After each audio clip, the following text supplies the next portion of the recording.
The Kings are unable to sweep the season series against the Denver Nuggets as they lose 117-96 in Denver. They were without De'Aaron Fox. The Nuggets, for the first time in this season series, had their full complement of players, at least in the starting unit, and most to their bench. And it was fun for a little bit, and then it got, very not fun. And then it kind of got fun again in garbage time. But when you just look at this loss, it's not that big of a deal. You've won the three previous games against Denver, and you're without De'Aaron Fox. So considering that, it's not that big of a deal to lose. But I would say just kind of the annoying thing, and the annoying thing about the entire season that just I think is frustrating every Kings fan is we come into this game and we can use De'Aaron Fox being out as an excuse. And to be fair, the Nuggets could use that same excuse of players being out for the previous three games that we played against Denver. But then when you look at the Kings stacking up against other teams with players out, they've lost so many of those games. And so it's just one of those situations where you can't have it both ways. You can't lose to teams that are without a lot of their players or without their best players, and then also just be like, oh, we got blown out because we don't have one of our best players. We've seen the Kings lose to teams with practically their entire teams out, or at least, entire starting lineups. And in this game, the Kings are missing one guy, at least in the starting lineup. And so it's just one of those situations where you really can't have it both ways. Now that's not saying that I expected the Kings to win this game or anything. Obviously the Nuggets were heavily favored, but I mean the start looked very promising. And especially on the defensive side of the ball. Obviously the Kings were hot offensively. They were knocking down threes and they were getting into the paint and being able to kick out for those threes. But on the defensive side of the ball, I thought they came in with a good game plan against Jokic of just always keeping a body on him, forcing him outside the paint, never letting him get deep inside the paint. And that worked well to start. I mean, the Nuggets, they weren't knocking down shots at the highest percentage, and I assumed at some point they would start knocking down threes more effectively, which even in the second quarter when they made their big run, it wasn't even because they were knocking down threes at a higher rate. It was the exact same percentage. But I thought the Kings were doing a good job of forcing non-shooters, or at least not the great shooters on the team, to be able to shoot the three-pointers. And there were definitely some moments where the Kings constantly having a body on Jokic backfired, and the Nuggets would get a cut. And because Jokic is such a great playmaker, he would be able to hit those cutters, and they would get some easy looks around the rim. But they were kind of just moments that you had to live with to be able to execute the game plan that they came in with. And so whenever Jokic would screen for someone, say it's MPJ, you have Herter on MPJ, Herter would make sure that Jokic isn't able to just slip that and go straight to the rim. He would keep a body on him until Sabonis could recover. Or at other points, Sabonis would just stay on Jokic no matter what. And then the Kings would kind of play 4-on-4 from there, and the help would come from elsewhere. And the Kings just did a really good job of helping, especially in the paint, and clogging up the paint, not allowing anything easy around the rim for the most part. I thought Herter did a really good job early in this game of his help defense and knowing when to help, and his contests were really good, and his play against Jokic when Jokic would try to screen him, I thought was really good. And the Kings were forcing turnovers, some of them definitely just some bad passes from the Nuggets, but they forced turnovers, and then they were on the other end, they were very aggressive going to the basket. And they got Keegan going early from deep, which was nice. But then you also saw Barnes and Kevin Herter being super aggressive going to the rim. Harrison Barnes, whenever he got the ball, he was either trying to post or just drive straight to the rim. You saw Herter being aggressive and making shots around the rim. And so I think starting that way was really good to see. I think they could tell, or they realized they needed to be the ones that were being aggressive towards the rim with De'Aaron Fox out and with Davion Mitchell in the lineup. And Davion did a solid job as well. He had a nice floater after they started driving and scoring around the rim a bit, then they were able to kick out for threes, and they were hot from deep. And Keegan was just cooking. He was cooking with his, obviously from deep, and then with his floater. And I think those are the two most important shots for him. Uh, Obviously, also the step back in the mid range can be important as well. But I think being able to hit the three and then counter off of that three with a floater, that's the perfect combination. And then you have Monk coming off the bench, providing instant offense. You have Keegan hitting the three at the buzzer to end the first quarter. You have Duarte coming in, hitting it an off the dribble three that he probably shouldn't have taken, but he hits it anyways. And then he took another one in the second quarter and not the same result. But then you had Lyles also coming in, being aggressive towards the rim. I really liked Alex Len's rim protection, and everyone, like I said, was chipping in around the rim, building a wall, making things tough for the Nuggets to finish around the rim. And the Nuggets role players weren't hitting shots, which was obviously huge. And I think the Kings built, what was it, a 15-point lead? And then it all fell apart. Now, when we had the 15-point lead, I didn't expect that to, stay there or get extended really, because this is the Nuggets after all. And we're without Fox. This was never going to be an easy game, even once we got a 15-point lead. And it's not even necessarily surprising to me how quickly that it evaporated. I think what is surprising is how quickly it evaporated and then it just kept going the other way. I mean, it was just a massive run from the Nuggets. It kind of felt like it started when Monk and Lyles had that 2-on-1, and then Monk throws the bad oop, and then the Nuggets come down the other way and score. And it was moments like that where it just felt like the Nuggets were going to capitalize off that moment, because you just can't make that type of mistake when you're shorthanded and you're against a team like the Denver Nuggets. And so I felt like that was the start of it, but then it just kept going and going and going. I mean, the Nuggets they just continue to score in transition. And we've seen this from the Kings before this season, where the Kings are susceptible to massive runs like this. These big runs that just are sustained for a very long period of time. And it always comes in transition for the other team, or most of it does. The Kings are not a good transition team defensively. And obviously you have the offensive end where the Kings were not able to hit a shot. And Denver's defense tightened up. The Kings weren't able to get to the rim as easily, but they also didn't really attack as much, and they did take some worse three-point attempts. And there's definitely validity to saying that the Kings going cold from three helped the Nuggets run, because it allowed them to get out in transition. But, I think I've said that a lot this season, but that's really just not an excuse to how bad it got. Because yeah, okay, maybe they get a few fast break opportunities that they score on, but there are other teams in this league that can miss threes and not get scored on every single time on the other end in transition. I mean, it was insane. Just every single play was a transition play. Even when the Kings would get all five players behind the ball, it was still an easy transition score for the Nuggets. The defensive decision making was just so bad. I thought Keegan was awful defensively, just bad decision after bad decision. And it just felt like none of the Kings trusted each other in transition. I mean, one thing is too many guys going for offensive rebounds and then not hustling back. I think the Kings got a little desperate, and then you go for offensive rebounds and then you're not back on defense. But then also the way the Kings defend in transition, they just allow the ball handler, most of the time it was Jamal Murray, to just dribble straight up with no one stopping him. And then they would be late closing to him, and he would either knock down a three, or it would have to be the guy in the middle of the court who would go out and guard him. And then there's just like Eric Gordon streaking down the middle with nobody in the paint, and they just get an easy layup or dunk. It just felt like the simplest 2-on-3s were not being executed by the Kings, where one player needs to take ball to at least some extent, and then you need to defend the paint. If there's a guy going to the paint, you have to guard him, even if that means leaving a guy wide open for three.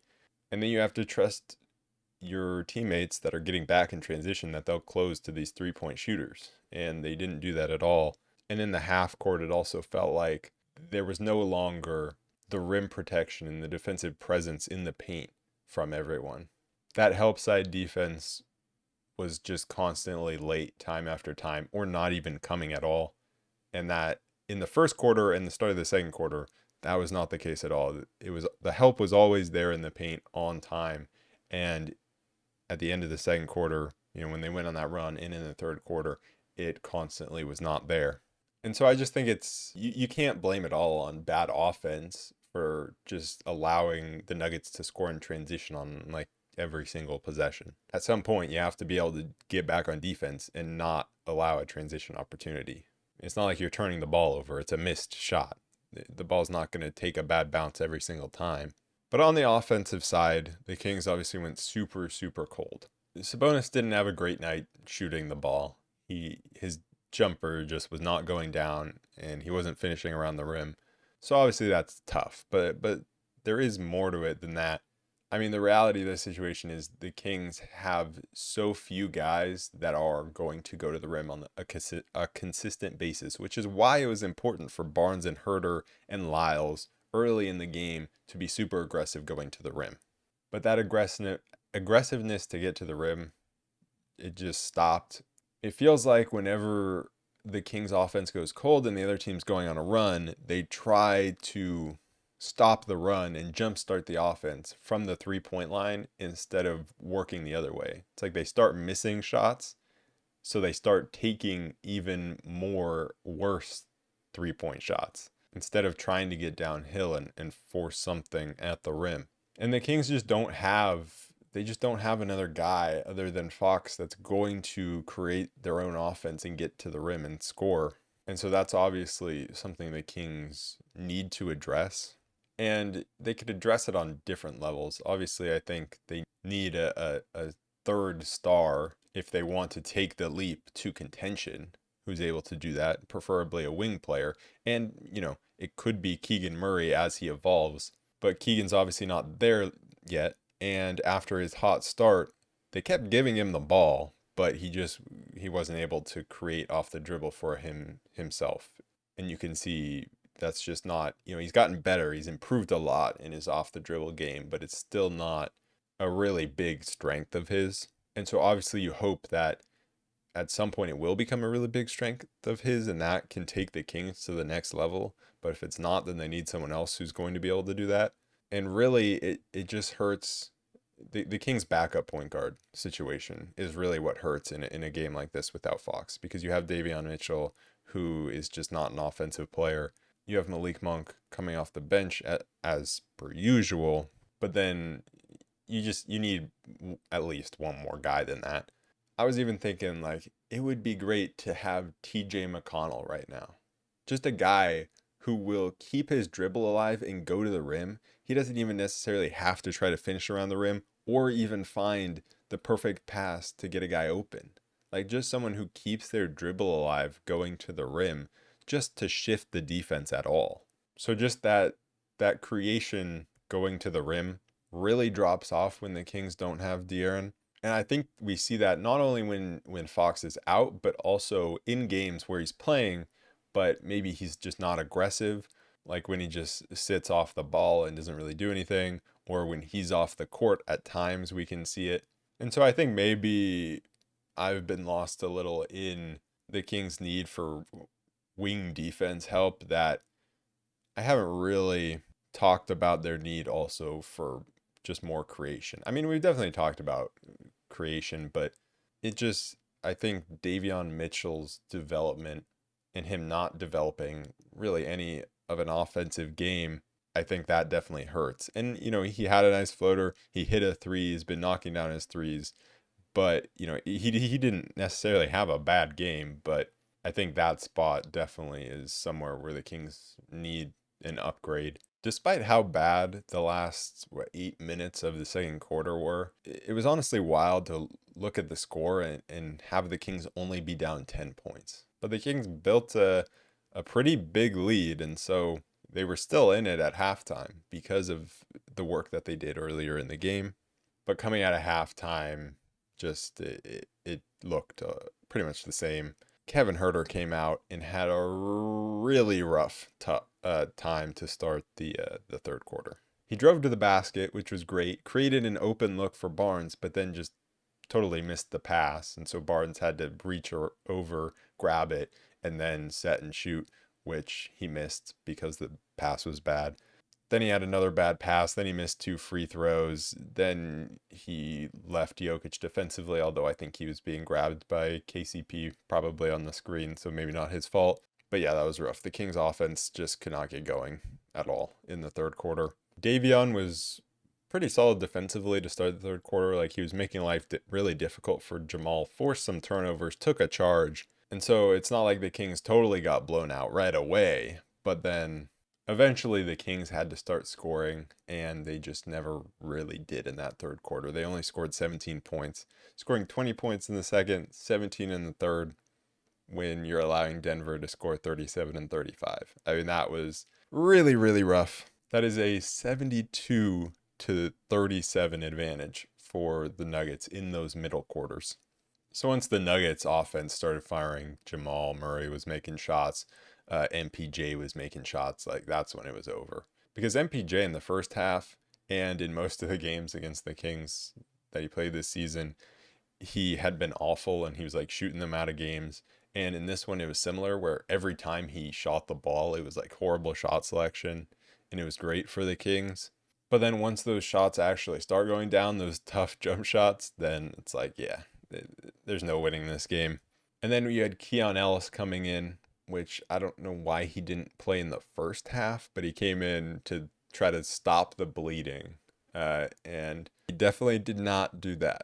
He made a really lazy bad pass that resulted in a turnover and continued the Nuggets run.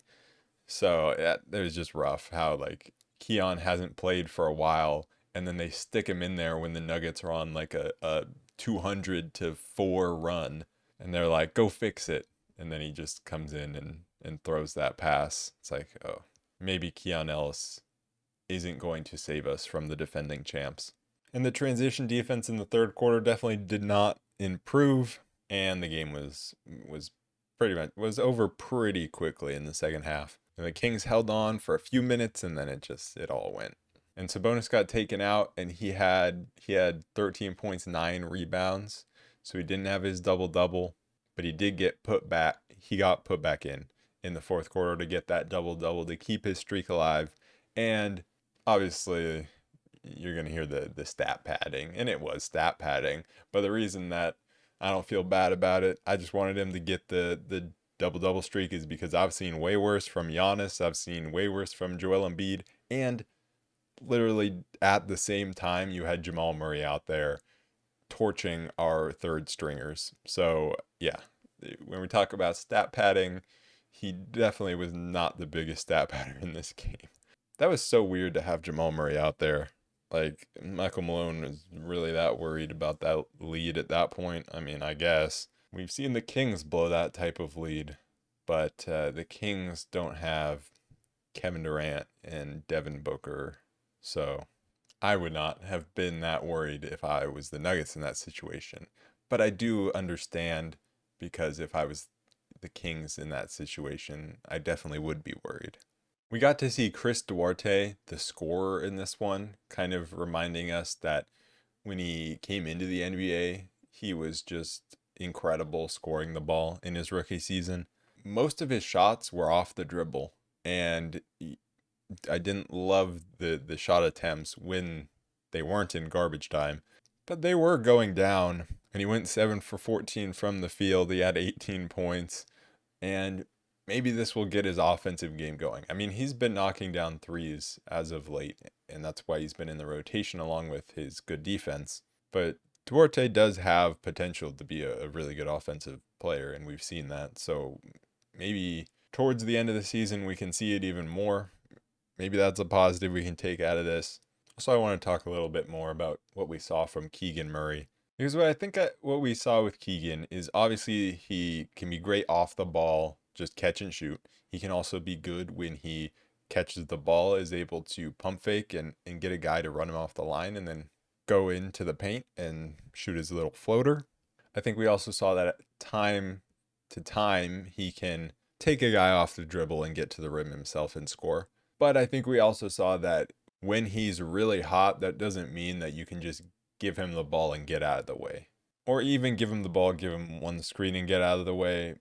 Because there were just some times where it felt like they knew he was hot, so they would get him the ball, and then Sabonis would set him a screen, but the Nuggets knew he was hot, so they're, not letting him get inside easily.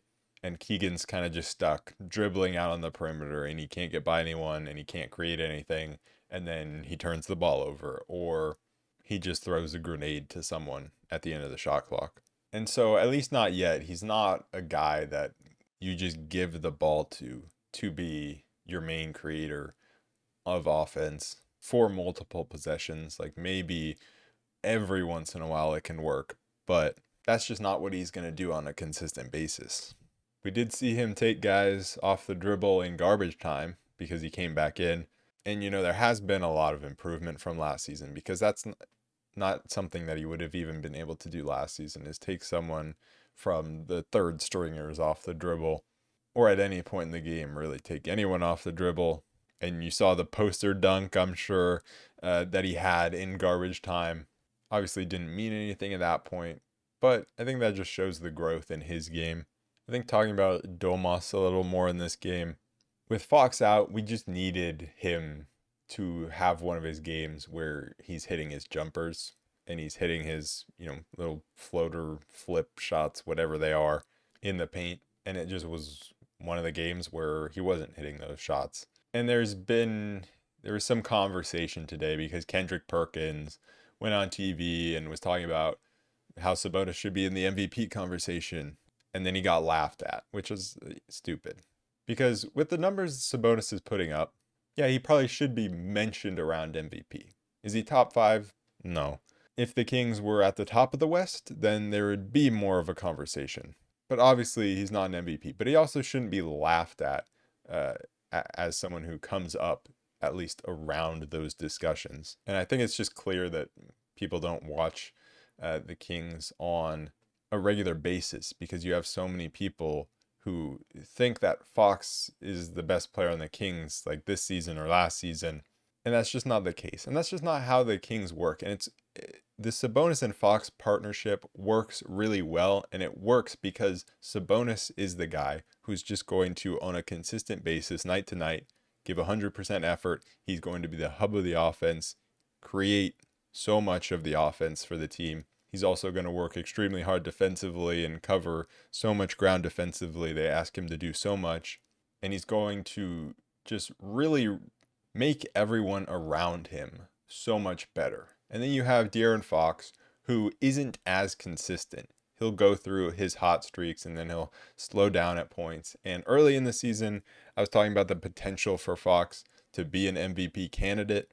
And that's because he started the season well, and we haven't really seen him start seasons well. But then he slowed down and he had, his down spell like he normally does in seasons. But then Fox, he's gonna, he's ramping up late in the season, and then he'll be the guy in the playoffs. And so that's what makes Sabonis and Fox work so well together, is Sabonis is just going to consistently raise the level of all the guys around him, and then Fox is going to be the guy in those big moments where they give the ball to him and he's the guy who's going to score. And for people outside the Kings in Sacramento, they're only seeing those playoff games or those big games where Fox is going off. And so they're seeing Sabonis defer a lot. And Sabonis is not going to be the guy that's going to go and get himself a bucket a lot of times. And, after the game, whatever game it was on ESPN, you had Tim Legler talking about his concerns of Sabonis as a secondary scoring option. And I think there's truth to that. And that's because Domas, scoring is just not even in the top 10 of the best things that he does. Now, saying that, he's still averaging 20 a night, which is really good. But the Kings definitely need to find scoring, a third option, third/second option. Probably more of a second option when you're talking about scoring. if they want to take that next leap. And that's what the hope is that Keegan is. And I do think Keegan's going to be really good. But the question is how good, and I think that's going to determine a lot about the Kings' future and their future of how far they can go in the ceiling of this team. A couple other guys I didn't talk about. Kessler Edwards came in garbage time, and he didn't do too much. But the one thing I noticed is just when, I can't remember who it was, but some Nugget player kind of drives by him, and they were able to get like a okay look at the rim, but it was one of those shots where it's a pretty solid look at the rim, but then Kessler's just length is what is able to disrupt that. And that's just something that we don't see a lot, where it's like Kessler kind of got beat and allowed his guy to get to the rim, but his length was just, I mean, his length was so long to be able to disrupt that shot. And it was like a nice change to see that. And I mean, we see it with like Alex Len as well, and at times with Keegan, but we don't really see it with anyone else because the Kings are not a super long team, and we don't have like a shot blocking center in the starting lineup, or even a shot blocking four, really. And so I think that just showed the value. That one play showed the value of Kessler Edwards as a defender. And then we also saw Mason Jones make his debut. It's funny how much he's been talked about before even making his debut, and how much of an impact it feels like he's had on this team. But he played 13 minutes, scored 1 point, 1 for 2 from the free throw line. Also, Kings 8 for 13 from the free throw line. So another bad free throw shooting night. Great.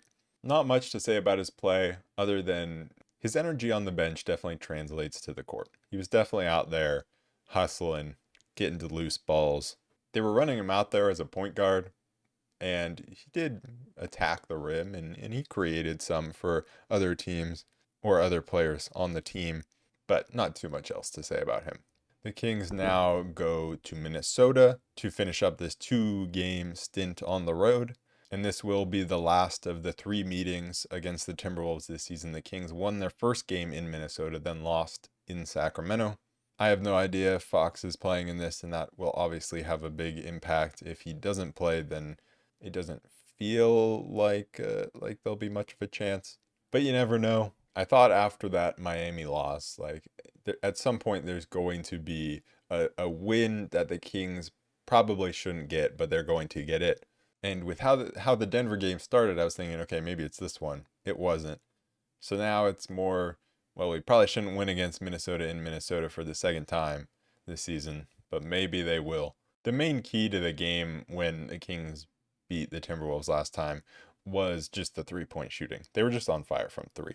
And so obviously if you replicate that 3-point shooting and shoot almost 50%, then yeah, you're probably going to win again.